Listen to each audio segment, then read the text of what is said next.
Hey Threadheads, Darren here, back with another little fly tying tutorial. Today we're going to be tying up this little Perdigon. This is one I call the Firefox, and just a nice little blue with a bright orange hotspot, silver bead. Alright, let's get started. I'm going to get a fresh hook in the vise. I'm going to be using a Firehole 516 jig hook. You can use any jig that you like. I like these ones just because they've got a nice thick wire to them. So for this size, I'm going to be using a 3.5 millimeter silver tungsten bead, if we can find the hole here. And this is going to be a slotted bead that we're using.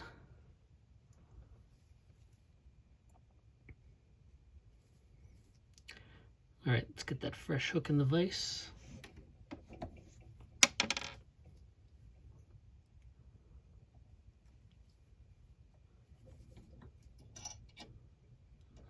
All right, so just going to position that bead so that it's sitting forward. Just where it got the slot, we want to basically pin the bottom of the bead up there. We'll use our thread to do that. I'm going to be using some 70D Peacock blue. I also tie this sometimes with orange thread underneath, and if you get a few spaces in the body material, then you get a little bit of orange peeking out. Looks kind of nice. All right, we just tied on right behind the bead. You can kind of see how the bead's flopping around. What we want to do is just start building a dam of thread in behind there. We'll come back down the hook shank and then back in behind the bead.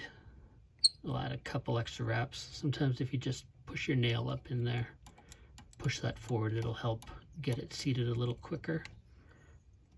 You can see that bead still sliding, so it's not quite where we need it.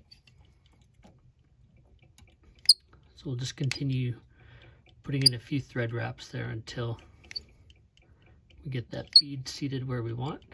But at the same time, we're kind of building a general taper on there. We're going to be thicker right behind the bead. It's going to make a nice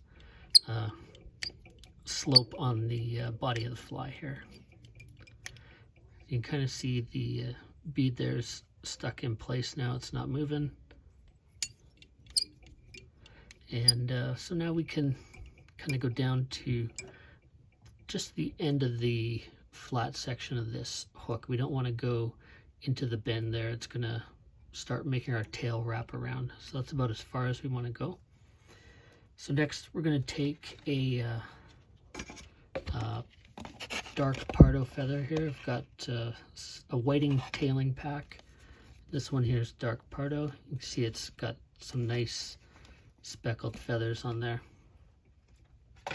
So I'm just going to take one of those feathers and just stripped off the webbier fibers from the bottom, and we're just going to come in here.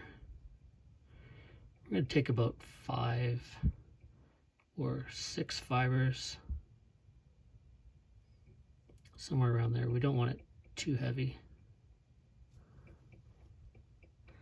and we just pull those off as one clump, and that kind of helps keep all the tips aligned. So we'll just measure that off about the length of the hook shank. You can go a little bit shorter, a little bit longer, depending on your preference. Just add a couple loose wraps just to kind of get it seated. And if you want to change the length, here's the time to do it before you kind of lock in those fibers. Come a little bit shorter. And then we're just going to tie off the rest of that. You just want to kind of make sure that you've got those on top. Just kind of helps keep the body nice and uniform.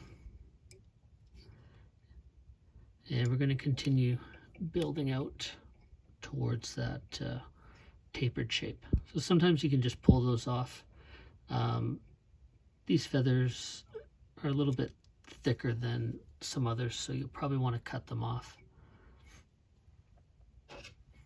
All right, so next I'm going to tie in our body material. So for this, we're going to be using the Veevus Iris, and this color is the I07, and I think the name of this color is blue smolt or blue smelt, something like that. So we're just going to tie that off, or tie that in right behind the bead. Again, we just want to make sure that we're keeping our body as smooth as possible here. We're going to tie that in right down to where our tail's tied in. Give ourselves a bit of length. I'm going to come right in behind that bead. And I'm just going to give a whip finish here. I'm going to tie that off.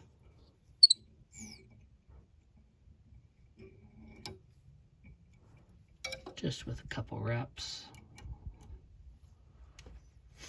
All right. So now we can come in. We don't have to worry about our thread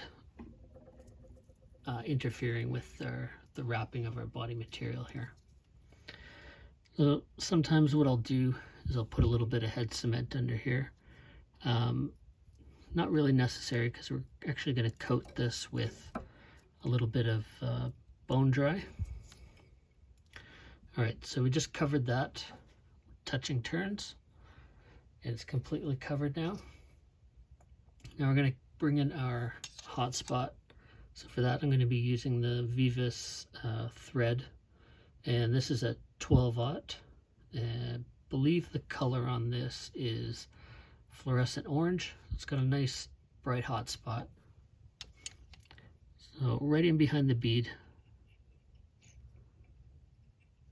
So I like to use the thinner threads, as thin as you can get. So I've got some 16-aught as well. For the smaller flies that I tie, I'll switch to that. Okay, so we just want to lock in the iris material with a couple wraps. And then we just want to cut that as close as possible. All right, so basically we just need to whip finish here. So as we whip finish, kind of smooth out this hot spot. You want to cover up that little bit of flash there. If we can, if we don't get it covered up, it's not too big a deal.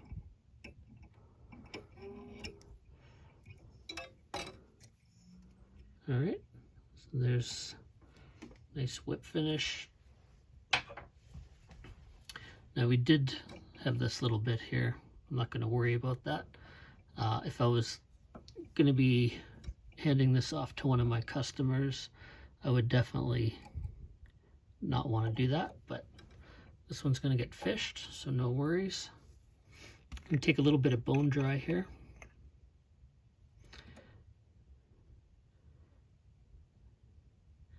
You kind of see, once you get that resin in there, you get a nice pop of the color for this thread.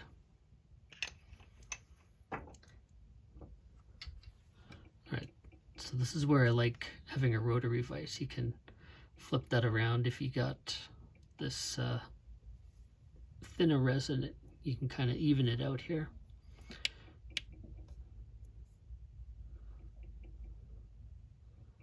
We'll just make sure we get that cured.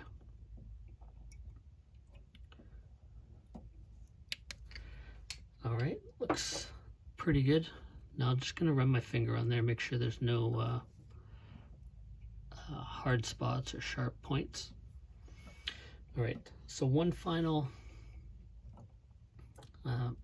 thing to do on this fly. So we're just going to add the wing case on here. Now you'll notice probably a lot of the ones you'll see, they end up putting the hot spot right on the back here on top of that bead. My thought on that is this fly is meant to be fished this way. So if you're going to go through the trouble of putting a wing case on, you might as well put it on the bottom here where it's going to do a bit more good, I think, than on the top of that bead. So I just got a little bit of black Sally Hansen's Hard as Nails. If you have a black resin, you can use that here. So just enough to put a bit of black on there. That one's a little bit up into the hook eye, but should be fine. As I said, this one's going to be a fishing fly. So we'll give that a few minutes to dry, and then that can go in the box. Thanks for checking out this fly. Do appreciate it. Hope we get some more patterns on the channel soon. Don't forget to leave a comment down below, subscribe, and hit that like button. Till next time, keep a hook in your vise.